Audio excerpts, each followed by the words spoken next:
Baik, selamat sore, Pak Lukas. Perkenalkan, saya Nilria Valentina Wigombo.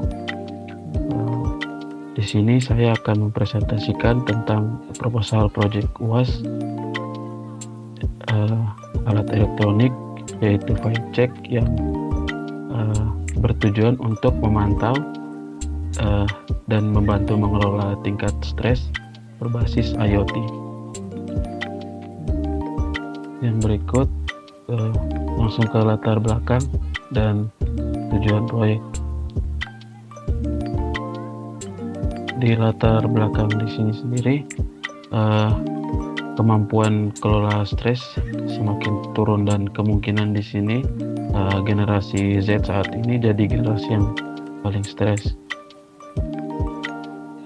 Di sini ditunjukkan bahwa generasi yang memiliki tingkat cemas dan stres yang paling tinggi yaitu adalah generasi Z. Dijelaskan juga lebih lanjut bahwa penduduk Indonesia ini didominasi oleh generasi Z saat ini dengan beberapa karakteristik yang berbeda-beda dari generasi yang sebelumnya. Generasi Z sendiri ini cenderung mengekspresikan keinginan mereka untuk hal-hal yang baru dan lebih menantang. Tetapi mereka belum memiliki keterampilan dan kepercayaan diri yang mumpuni untuk mengelola ketidakpastian lingkungan yang akan terjadi, sehingga berpotensi untuk menimbulkan kecemasan. Yang tadi sudah saya katakan, generasi Z sendiri rentan terhadap stres dan kecemasan. Lalu di sini permasalahannya juga pentingnya untuk melakukan pemantauan terhadap kecemasan dan stres. Dan sebuah survei nasional baru-baru ini terhadap orang Amerika yang sedang menjalani terapi oleh Verywell Mind menemukan bahwa pasien menghabiskan rata-rata $178 per bulan hanya untuk biaya terapi saja. Yang berikut lanjut ke tujuan proyek. Tujuan proyek dari proyek Vibe Check ini, yang pertama untuk mengembangkan alat yang dapat mendeteksi tingkat stres secara real time. Lalu bisa juga memberikan peringatan dini saat timbul stres. Untuk manfaat dari proyek sendiri, kemudahan terhadap generasi Z dalam memonitoring dan mengelola stres agar tidak berlebihan. Lalu dari manfaat ini, potensi penggunaan dalam berbagai bidang seperti bisa digunakan di bidang kesehatan, di perkantoran tempat kerja, dan juga di pendidikan. Untuk beberapa pembatasan pada proyek penelitian ini, alat yang dirancang tidak memberikan rekomendasi pada saat kondisi kejiwaan pengguna dari sisi non-teknis, dan juga alat ini tidak memberikan analisis untuk kondisi kesehatan fisik. Yang berikut kita masuk ke metodologi penelitian pada proyek ini. Untuk metodologi pertama, teknologi yang digunakan yaitu sensor biomarker, ada sensor detak jantung dan sensor suhu tubuh. Untuk Internet of Things-nya menggunakan ThingSpeak. Lalu pengumpulan data yang pada sensor detak jantung itu mengambil data detak jantung per 60 menit selama 3 menit per sampling. Dan untuk sensor suhu tubuh sendiri mengambil data suhu tubuh per 60 menit. Untuk metodologi yang berikutnya dari formula analisis data jantung di sini menggunakan formula detak jantung delta HR yang didapatkan dari HR real time dan dikurangi HR base. Delta HR di sini adalah delta daripada detak jantung tersebut. Lalu HR real time sendiri adalah detak jantung pada saat diukur secara real time. Lalu HRB sendiri adalah detak jantung pada saat atau kondisi normal pengguna. Pada formula analisis data jantung ini membuat batasan kondisi normal detak jantung atau menentukannya, dan juga indikasi detak jantung dalam kondisi stres itu ditetapkan pada saat delta detak jantung lebih dari 20 beats per menit.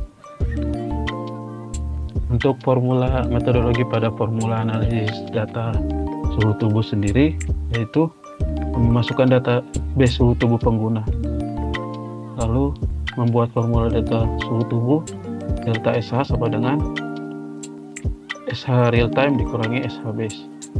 Delta SH itu adalah delta daripada suhu tubuh yang akan dicari, dan juga SH real time adalah suhu tubuh pada saat diukur. Lalu SH base adalah detak jantung pada saat dasar atau kondisi normal pengguna. Membuat batasan kondisi normal suhu tubuh pada saat suhu tubuh normal. Lalu indikasi suhu tubuh dalam kondisi stres itu delta suhu tubuh tersebut lebih dari 2 derajat Celcius. Untuk metodologi pada analisis data, yaitu membaca detak jantung dan delta suhu tubuh, mengakumulasikan kedua delta, mengeluarkan kategori berdasarkan akumulasi normal atau stres, menyimpan setiap input dan output serta kategori setiap periode pengambilan data.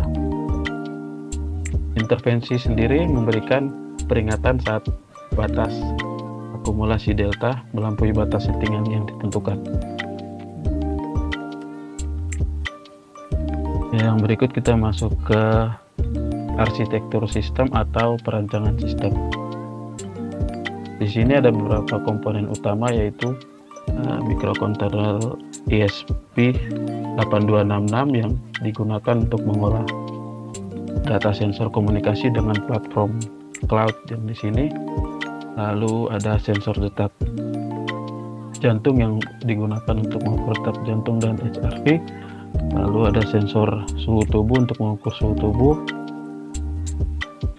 dan juga dihubungkan ke perangkat atau ponsel untuk mengumpulkan data aktivitas gerak melalui health kit.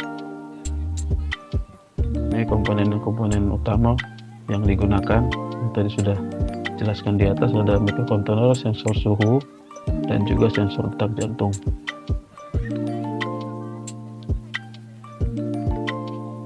Komponen software yang digunakan di perancangan alat proyek kali ini, yang pertama ada platform cloud yang digunakan yaitu ThinkSpeak, dan juga komponen software yang sering digunakan yaitu Arduino IDE. Ini berikut adalah tampilan prototipe dari alat yang sudah dirancang. Dapat sensor suhu tubuh, ada Arduino, dan sensor detak jantung. Berikut pengujian pada saat dilakukan secara langsung terhadap hardware yang dirakit atau perangkat keras yang dirakit. Pengujian semua sensor di sini berjalan dengan baik, dapat berfungsi dengan baik, dan juga untuk softwarenya sendiri dari validasi algoritmanya sendiri berjalan dengan baik. Lalu pengujian komponen untuk integrasi komponennya sendiri juga baik. Untuk hasil uji secara langsung yang sudah dilakukan, dari sampel yang diambil Riki Sinaga, untuk baseline dari detak jantungnya sendiri pada saat diukur yaitu 100 beats per minute, dan untuk baseline suhu tubuhnya 36,5 derajat Celcius.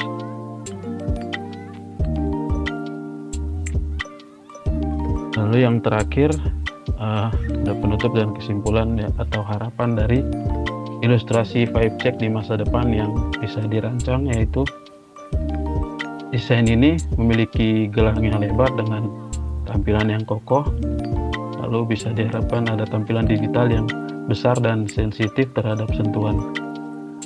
yang menunjukkan suhu tubuh dan detak jantung secara real time.